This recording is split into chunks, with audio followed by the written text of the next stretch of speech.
Yeah. And granted, it's not very gory, but still, it's This film is directed by David Fincher, so yeah, and it's uncomfortable to see. And now we have a scene, depending on which version you see, the alien comes out of an ox, is a CGI alien, or you got the one that's in the comes out of the ox is retarded. First of all, okay, or you have the version that was in the theatric cut, in which it comes out of a dog, which I do admit it's a good effect when it comes out of a dog. It's nice the way it looks. That's it. It's funny to look at the special features where they try to test dogs in a suit. It's hilarious. Well, they have little dogs. They put alien heads on them. Oh, that's terrible. They wanted the little alien baby to run around, so they put like a dog. Oh my god! And like a little dog, and they put like an alien head on it. Oh, and it ran around. That's sad. To show that it was escaping. I know Efree doesn't have the DVD, folks, for those wondering. So we're explaining what's on the Alien 3 Special Edition. Yeah. And that's pathetic. I'm telling you. It's a laugh out loud scene right there. So obviously they dumped the scene, but unfortunately they didn't dump the movie. Yeah, but then and now, okay, in the first movie you rooted for the truck drivers. Okay, you rooted for the truck drivers in space. You rooted for Parker and Brent and Dallas and these people. Second film, you rooted for the Marines and Ripley and everybody, right? Now in this movie, we're rooting for serial killers and rapists and whatever. This is who we're rooting for. With a climax ending, the only one good character, any character that you like in this movie, any character you like in this film, they're gonna die. You like Charles Dunn, he dies. You like Charles Dance, he dies. You like Ripley, she dies. Exactly. Sound like Ivan Drago. If he dies, he dies. Does it sound like? Like Ripley, she dies. Exactly. You like Charles Dance, she dies. Yeah. Like Ivan Drago says right now. See, there you go. But the movie, I hate it. In Alien 3. I directed that movie by secret. Everybody dies. Yeah. But the movie to me, I would get the quadrilogy set not for Alien 3. I would get it for the backstory because there's a documentary on it that's entertaining. There's a lot of stories behind the. What the fuck? I mean, seriously, they almost greenlit this idea.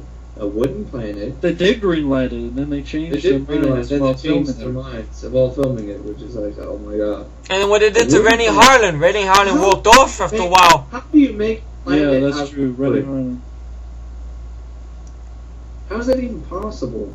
A wooden planet? It's not. But I like the William Gibson idea because you had a lot of firefights. So instead of monks, this is what the scriptwriters, while they're filming this movie, oh god, this is a shitty idea. Why did we greenlight this? What are we gonna do? Instead of monks, what? Instead of wooden planet, how about a prison planet? Oh. Instead of monks, how about prisoners? Yeah. No, I must admit, a part of me is like, if this was a standalone movie and we reworked a little bit of it, it would be flawed, but I thought it could be a good standalone movie. If it wasn't part of the franchise. I like Halloween 3 Season of the Witch, and I don't think it insults franchise. No, it insults it as a sequel. I'm just saying, if it wasn't an Alien movie, if it wasn't a sequel to Alien, I guess we're trying to. I still don't think that way because for one, it's just depressing.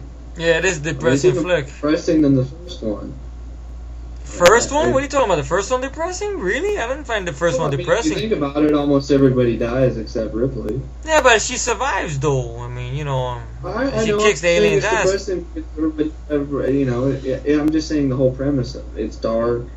I'm saying it's dark. But I think there's a lot of finger pointing you could do with this sequel. You could blame the producers. Some people blame David Fincher. Some people blame. So, believe it or not, Sigourney Weaver gets some blame as well because she was the one. Oh, I want her to die. Kill me off. I want her to die. Kill me off. I want her to die. Kill me off. Usually the guys are like, all right. Quit whining.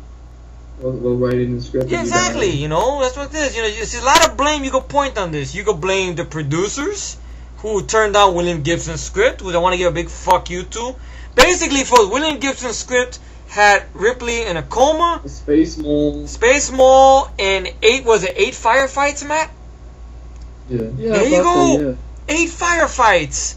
with a virus, violent transformation. Not embryos that going into people like facehugger is actually airborne virus that turns people into aliens. Where you get a violent transformation, like in the vein of American Werewolf in London. Yeah, like Rick Baker. Yeah. The remake of The Fly. Or like The Fly. That's an idea I had a long time ago, man, with humans turning aliens. When I was a kid. When I first saw you. It would have been good. The only reason... Sorry. Okay. The only reason the bullshit movie made me choke... The only reason is I said it would be decent as a standalone is that I thought, okay, I like this... For me personally, I like the score. I like the set Not design. a bad score. The score is okay at some points, yeah. I like the set design. I thought Sigourney Weaver did a good performance. I understand what they were going for, but it's a wreck of a sequel. You can't just piss on the fans. It's like a middle finger. You can't give a middle finger to your fans. It's exactly, that's what it did. Do business. It's like if Stallone, after Rambo 3 and did Rambo 4, and Rambo dies. In the first act of the movie. Not only dies, but he gets tortured. He gets I spit on your grave. Yeah. He gets it'd be horrible. Yeah. It's F you. Exactly. It's kind of like that scene that I seen a clip of on YouTube the other night. Brotherhood of the Wolf with Mark Dacascos. That his character is in that movie, in my humble opinion, from what I understand, is the memorable character. He's the character kicking a lot of ass, right? And then he gets shot in the back, taken away, crucified, tortured, and then thrown off into the woods and left to die bleeding to death with some wolves. Mm-hmm. Talking about downbeat and depressing. You know, and that's what you're doing to this movie, basically. I mean, okay, as a standalone movie, if this wasn't Alien 3 and it was a different character and you reworked it a little bit, maybe. But I don't know, okay, I will admit, when it comes to prison horror movies, I do like the 1987 movie, 88 movie, Prison with Viggo Mortensen. Because I didn't feel those prisoners there. Okay, I know they're prisoners. Okay, you're rooting for them. But there was just something about it. There was a charm about them. Like I liked the Tom Everett. Yeah. I liked it. The black guy. I like the black guy. Yeah, the black guy. The one that was in the beginning of the movie with that guy Rabbit. The one that tried to escape. Those guys were funny, you know. And the bad guy is the guy Laney Smith. I think his name is Lane Smith. Son-in-law. Mighty Ducks. Yeah. The Mighty Ducks movie. Yeah, he was good. Viggo Mortensen owned. So I like Viggo Mortensen, especially that scene where one of the prisoners tried to threaten him and he grabs the guy by his nuts. Give me back my balls and I give you back yours. You know, he does a real cool. There's a great sequence with special effects wise where I think one of the guards gets killed by barbed wire. Yeah. Good stuff. Even the scene with the guy being burned alive is a good shit. But that's Kane Hodder is in it. Kane Hodder, yeah, he's the prisoner. He's the guy, whatever, Charlie or the one that comes back. But you see, that's a good example of a good horror prison movie, which is the only one of its kind. There hasn't been none of them that eclipsed it, or at least come on par with it, you know. But here, it's shitty though. It's bad. I mean, granted, the alien when it's up close, it looks beautiful. You know, gets good effects, Alec Gillies and everything. But Alec Gillis, but it's just I like shit. the camera work when it flips upside down. That's kind of cool. Okay, that's a good idea. That alien point of view. No, the suspense is back. No, the best one. The bitch is back. Bitch is back. Which bitch? That's what I'm saying. They point at Sigourney Weaver when they say that, though. I don't know. I don't know, but the movie is thumbs down, and I don't know. I feel it steered the franchise into a different direction, which it never recovered from, sad to say. I know people are saying, but Ridley Scott's going to resurrect it. I am not looking forward to a prequel, because first of all, I know Matt said this in review, and I said this before when we talked about it a while back. There's no suspense. No suspense. You know how it's going to end. Once the Nostromo, when that movie's going to end, when you see Nostromo landing. That's it. You can make an original plot, like a different movie, with that kind of thing, like a space pilot and whatever. And that would be interesting.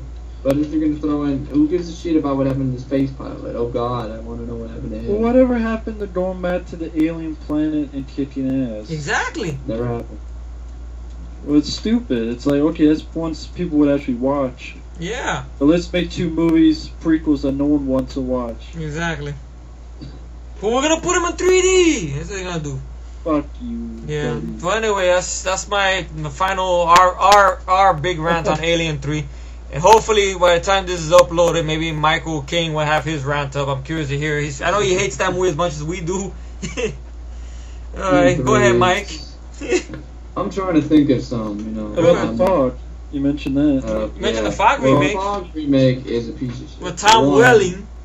Tom Welling, the kid from Smallville. That's your cue there. Oh, the guy, the Clark Kent from Smallville. Yeah. And that's bullshit too, because check it out. That motherfucker is in Metropolis. All right, he's working on Daily Planet. Right? Where the fuck is his Superman suit by now? I know. Exactly. Come on, man. Well, that's the whole thing, to not have the suit and... But how can you have fucking Green Arrow? You got the Flash there, little kid Flash. At one point, there was Cyborg